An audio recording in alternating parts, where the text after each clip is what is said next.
Merci beaucoup. Le bleu, c'est pour la maman. Et le petit, c'est pour la maman, c'est la sœur.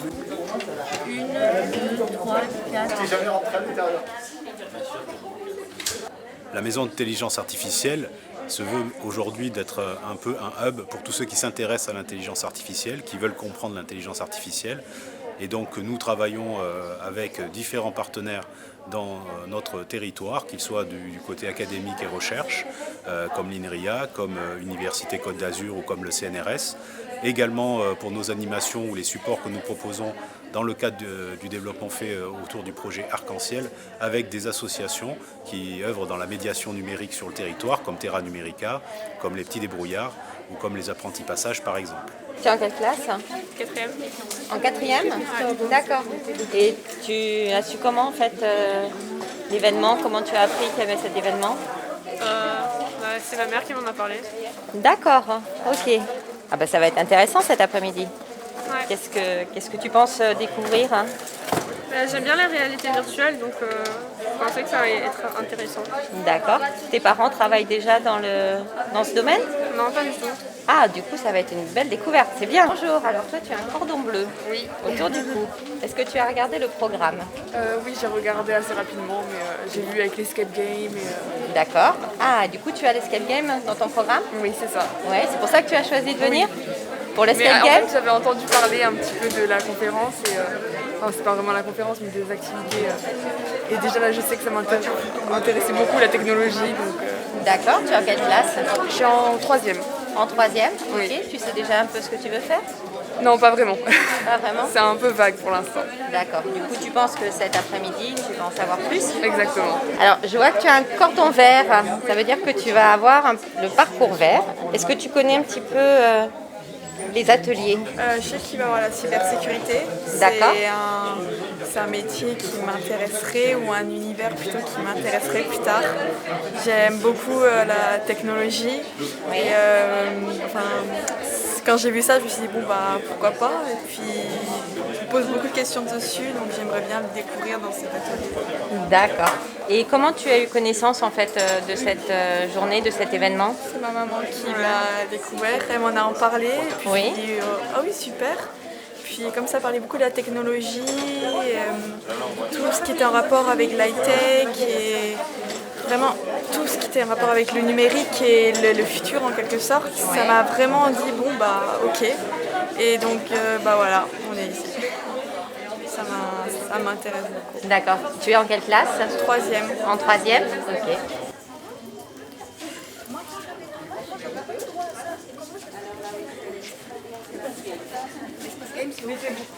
Mettez-vous là le. Bonjour. Bon, mille merci d'être ici cet après-midi avec ce beau temps. Je vois des tas de visages amis, des tas de visages que je ne connais pas encore, mais je suis absolument ravie de vous accueillir. Alors je m'appelle Florence Tressol, j'ai le bonheur de travailler ici, à la Maison de l'Intelligence Artificielle. Mais au-delà de ça, pour moi, Data Science, l'intelligence artificielle au sens large, c'est un nouveau moyen de réaliser nos rêves d'enfant. Typiquement, quand j'étais enfant, moi je m'étais dit, je vais sauver des vies, je vais devenir médecin. En réalité, je ne comprends pas grand-chose à la biologie, donc voilà, je n'ai pas pu m'orienter dans ce domaine. Mais grâce à la data science, en fait, aujourd'hui, je travaille avec les radiologues et je peux contribuer à travailler, à sauver des vies. Quels sont les métiers derrière, parce qu'il n'y en a pas qu'un, et bien sûr le côté utilisateur, utilisatrice, puisque vous êtes aussi utilisatrice de l'IA de demain. Donc là, aujourd'hui, je vous fais une introduction aux différents ateliers que vous allez rencontrer cet après-midi. La réalité augmentée, les robots, la cybersécurité et les fake news. Alors avec les deux premières applications, je vais vous montrer que derrière un produit, il n'y a pas seulement un métier, il y en a plusieurs. Est-ce que ça vous parle, réalité augmentée? Est-ce que vous avez déjà vu des applications? Levez la main. Quand vous allez dans les ateliers, il y a plein de partenaires qui ont accepté d'animer des ateliers pour faire découvrir différentes technologies. Donc c'est des ateliers qui ont été conçus pour que ça soit ludique, pour que vous manipuliez. Et les parents vont, eux, assister à des conférences. Vous verrez sur le cyberharcèlement, comment aider vos enfants dans l'orientation. Et aussi une table ronde où des femmes de la tech pourront répondre à vos questions et présenteront leur parcours. Donc, amusez-vous bien et j'espère que vous prendrez plaisir à cette demi-journée.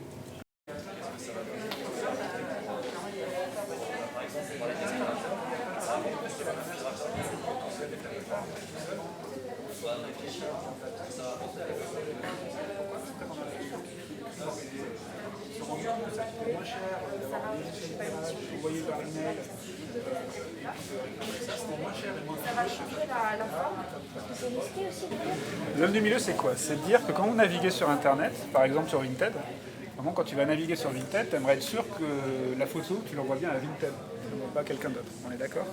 Et donc pour ça, tu vas t'assurer que c'est bien Vinted. Et en fait, c'est pas toi qui le fais, c'est ton téléphone, c'est ton navigateur qui va le faire. C'est plus utilisé comme Azurity. Comment il s'appelle?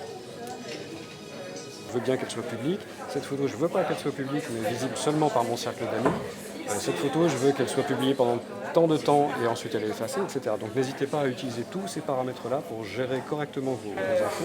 Lié à elle, et pourtant c'est elle qui me met en avant énormément dans mon truc Netflix. Alors, je ne sais pas comment ils ont découvert ça, mais c'est intéressant. Et à savoir que là, aujourd'hui, bon, je vais vous montrer un exemple, on utilise la donnée démographique, c'est ce qu'elle a donné par rapport à elle. On va lui porter atteinte, qui pourrait avoir des conséquences plus graves. Voilà. Est-ce que vous avez des idées d'exemples? Si vous pensez peut-être à un domaine comme la santé, par exemple, est-ce que ça vous parle? En fait, le médecin. Pareil, assurance, c'est ce que je disais, ou même là, on va parler un peu de robot, on peut aussi intégrer un modèle de reconnaissance visuelle qui est entré sur des images 3D pour aider le robot à trouver la meilleure prise. Et pour ça, elles se sont entraînées des millions, des milliards de fois sur des parties pour pouvoir réussir à finalement battre les humains aux échecs et aux coups. C'est une couleur pour les bons, une couleur pour les mauvais, et vous les placez là sur la plaque de carton. Donc là, on a commencé à numéroter, de graduer. Donc en bas, pour acquérir la méthode, mais pour pas savoir faire un seul exercice, vous voulez savoir faire plusieurs exercices. Et ensuite, comment il teste le prof? Comment il va vous tester? Vous mettez un score. Un contrôle et il met une note. D'accord? Donc c'est un peu le même principe. Et on veut voir plein d'exemples. Faire bouger la tête, peut-être pas de Barack Obama, mais d'autres. Parce que par exemple, il y a quelqu'un qui peut se faire passer pour un membre de ta famille et te demander de l'argent, mais ce ne sera pas quelqu'un de ta famille. Voilà. Ouvre grand les yeux. Tiens, voilà.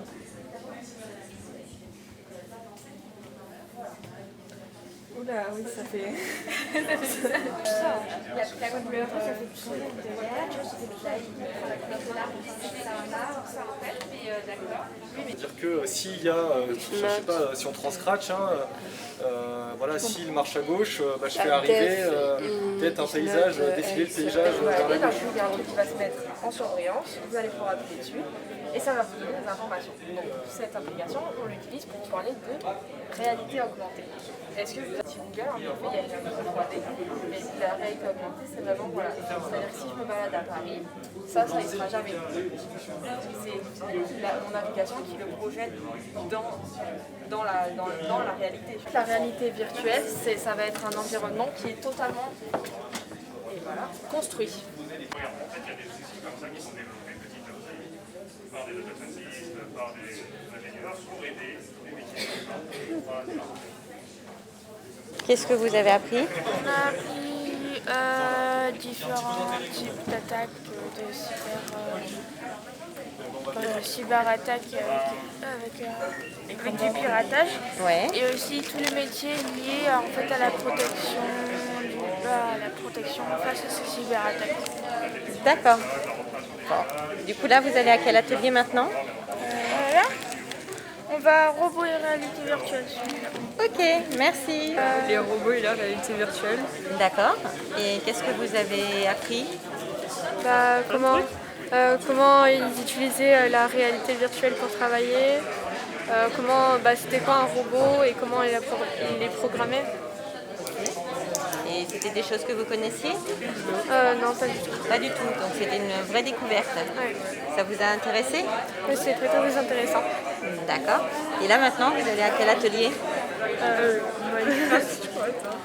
Ouais, c'est code de combat façon Minecraft. D'accord, donc là c'est de la programmation. Ouais. Ok. Vous avez déjà programmé? Non. Jamais? Bon, bah ça tombe bien, c'est une initiation. Marqué dans ces ateliers? Personnellement, découverte de talents, j'ai découvert que j'avais des talents, j'ignorais que j'avais des talents. Ça m'a aidé à avoir plus confiance en moi. J'ai beaucoup aimé Fake News Game. Je trouvais que c'était intéressant de découvrir que les nouvelles technologies et voir un peu ce qu'on a vu, quoi.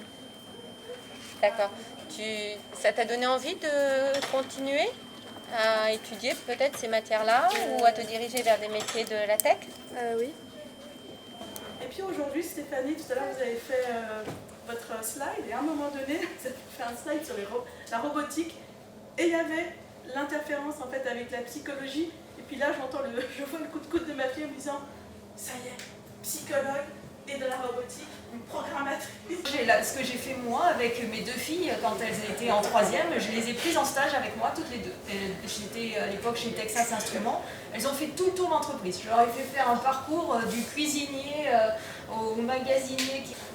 Est-ce que vous étiez forcément les premières de la classe, sans copains et sans copines, parce qu'on associe souvent un métier scientifique à la notion de top excellence, ce qui fait que tout le monde s'enfuit, parce que ah non, je ne parle pas, vous êtes un télo, vous machin. Voilà. C'est quelque chose que vous avez rencontré lors de votre parcours qui a fait qu'aujourd'hui vous êtes vers ce genre de poste, à ce niveau de poste. Et aussi du coup de l'accompagnement des lois qui n'est pas forcément fait pour ce qu'elle proposait, notamment dans les projets de dispositif, c'était de faire du 4/5e pour leur permettre d'avoir une journée dans la semaine où elles pourraient être complètement dédiées à leurs enfants. J'ai jamais parlé, c'est ce syndrome un peu de l'imposteur.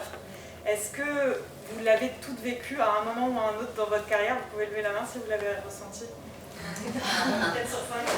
C'est toi qui as voulu. Donc tu vois, si tu veux qu'il s'approche sans se faire détecter, il faut qu'il fasse une trajectoire comme ça pour éviter le... Alors il y a une partie, tu peux calculer, tu sais combien de temps elle met long pour partir, mais c'est pas exact, tu peux toujours rencontrer quelque chose. Du coup, s'ils sont dans le U, oui. Ils ne se font pas prendre. Non, ils ne se font pas voir. Okay. Donc en fait, ils sont protégés. Alors pourtant, il n'y a pas de mur, etc. Mais comme je vous disais, c'est parce que suivant s'il fait plus froid ou pas, les ondes peuvent comprendre.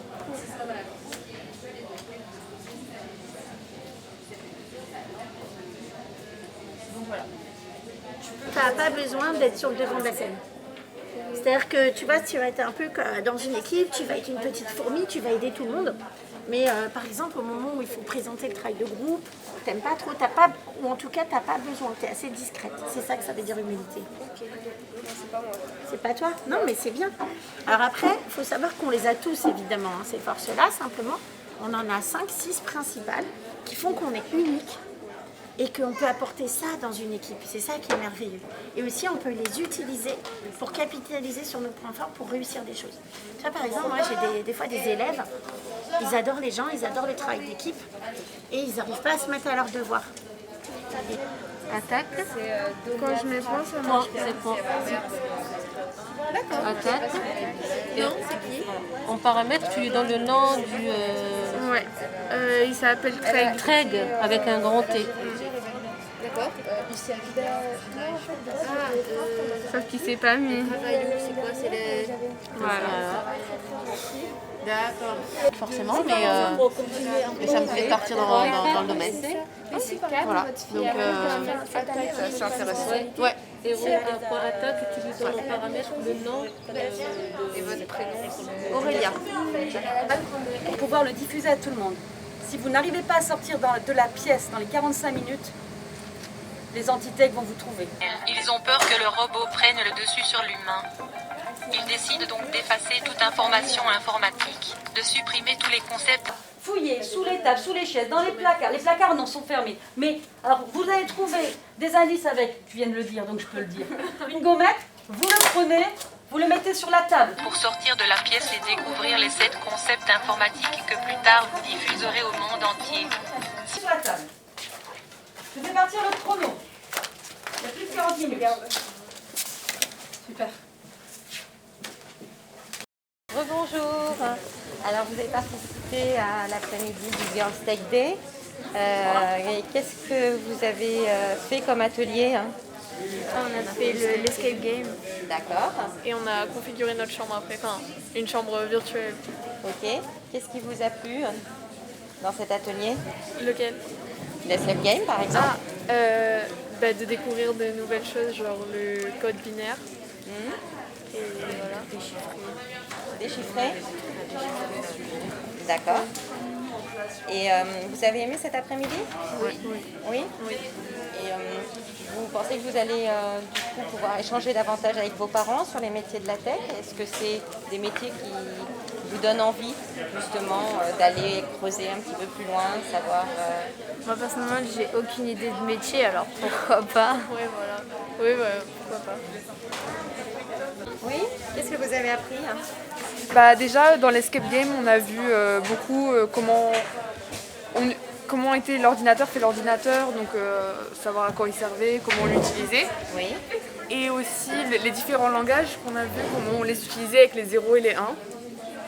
Et aussi que les intelligences artificielles, elles étaient beaucoup plus précises que nous parce qu'on l'a vu en utilisant des données avec des punaises.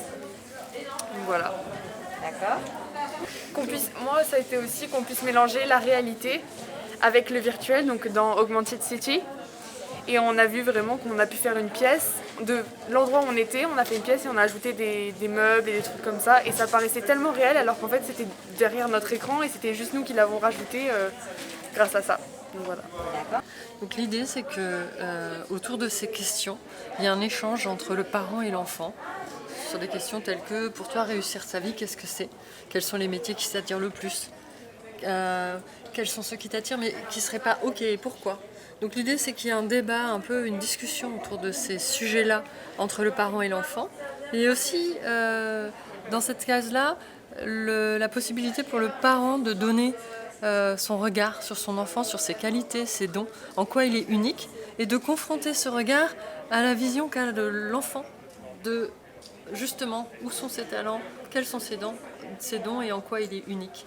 Voilà, donc c'est l'objectif de cette fiche, c'est que chaque parent aujourd'hui reparte avec ça et puisse échanger avec son enfant et enrichir justement les visions mutuelles. Et par rapport à ton intervention, quelles étaient les questions les plus fréquentes en fait des parents? Mais c'était plus des échanges de constats, de visions par rapport aux réalités qu'ils ont pu vivre eux dans leur orientation. Comment ça s'est passé pour eux, de quoi ils auraient eu besoin d'autres. Si c'était à refaire, comment ils feraient différemment.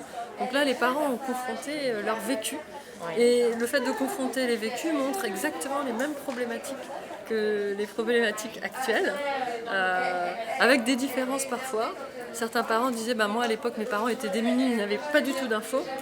Aujourd'hui, les parents ont parfois trop d'infos et ils sont perdus. Ils savent plus choisir. Et l'avantage de ces journées-là, alors là aujourd'hui c'est sur la tech, mais c'est se permettre à l'enfant et aux parents de se plonger dans un nouvel univers. Et ce qu'il disait, c'est que il faudrait que ce soit répandu plus largement sur d'autres métiers, parce qu'ils ont trouvé cette journée hyper enrichissante. En tout cas, merci beaucoup Anne-Gaëlle pour ton intervention, merci pour tes à explications. Vous. Merci beaucoup. Alors, je suis venu vraiment pour parler aux mères, aux pères et aux filles, pour leur faire découvrir ce qu'est le numérique. Le numérique sera présent dans la vie de tout le monde à l'avenir.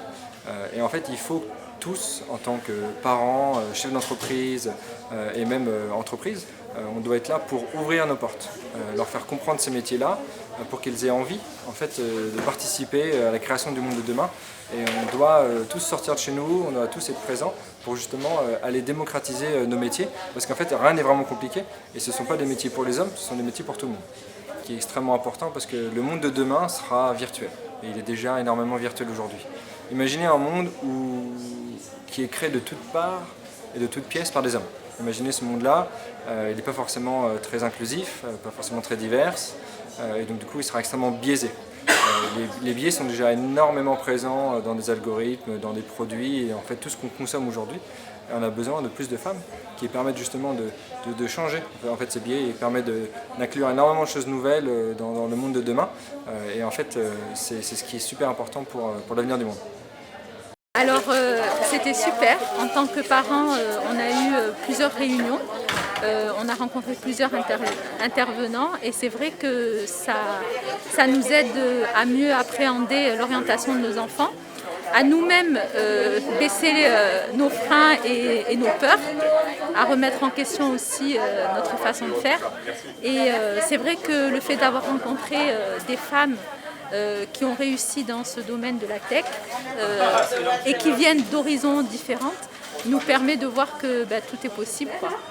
Et qu'il faut faire confiance en nos enfants, que nous, notre rôle, c'est de les accompagner et de leur permettre d'ouvrir les portes qu'ils n'osent pas eux ouvrir et leur donner confiance. Et surtout, l'investissement personnel de nos enfants, de leur dire qu'aujourd'hui, il n'y a pas qu'un seul métier qu'on fera toute notre vie, qu'il y en a plusieurs, et que l'échec, il ne faut pas en avoir peur, qu'il ne devrait même pas exister ce mot échec en fait. Voilà. Merci à nos sponsors, merci aux partenaires, et puis surtout merci à vous, parents, jeunes filles, d'être venus cet après-midi à cet événement, le Girls Tech Day. Plusieurs fois il a été reporté, mais en tout cas merci d'être là présente aujourd'hui. Nous espérons en tout cas que cet événement en fait vous a plu, que les ateliers vous ont donné une vision beaucoup plus concrète des métiers et des activités et du large panel en fait, d'opportunités qui peuvent s'offrir à vous.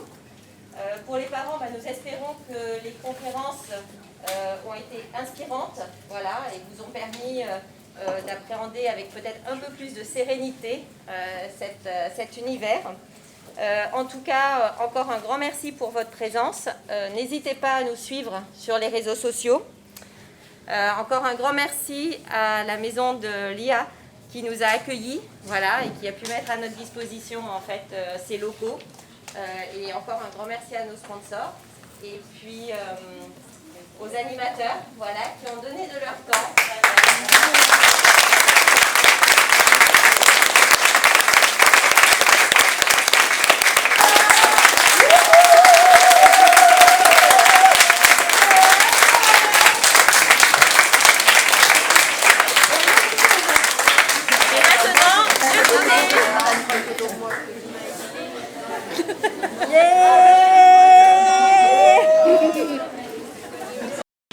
Je passe du temps et de l'énergie à la cause en effet défendue par le Watt 06, surtout pour la lettre A, qui est la lettre action. Et depuis au moins, on regardait ça avec les consoeurs du Watt, depuis au moins 2016, je soutiens cette cause-là, puisque cet objet-là, a priori, il date de l'hackathon de 2016. Et plus récemment, avec Carole Malbranc, qui est donc présidente du Watt, on a toutes les deux été honorées, avec 18 autres consoeurs, d'être dans le palmarès Women de la Tech de la Côte d'Azur. Et en fait, ce qui est au-delà des mots que l'on peut dire et des paroles, ce qui est important, c'est en effet les actions. Aujourd'hui, concrètement, c'est quasiment une centaine de collégiennes et leurs parents qui sont tous ensemble réunis ici à la Maison de l'Intelligence Artificielle pour réfléchir, avoir ce temps de respiration, cette bouffée d'oxygène sur, une fois qu'on a dit que l'humanité c'est 50% d'hommes et 50% de femmes, comment on peut faire pour que concrètement il y ait des filles et des garçons qui travaillent ensemble dans les métiers de la tech en général et de l'intelligence artificielle en particulier. Pourquoi ? Parce que tout ça, c'est pas magique, c'est scientifique, c'est technique et c'est économique. Et personnellement, je pense que toutes et chacune peuvent trouver sa place dans cette ère de l'intelligence artificielle. Et grand merci du coup à Watt 06, Carole Malbranc, Valérie, Delphine, Oisa, etc. J'en oublie et mille excuses pour cette Dream Team de ce que vous faites parce que vous êtes inspirante et vous montrez la voie. Donc grand merci et merci d'avoir fait confiance à la Maison de l'Intelligence Artificielle pour qu'on vous aide dans votre œuvre. Super.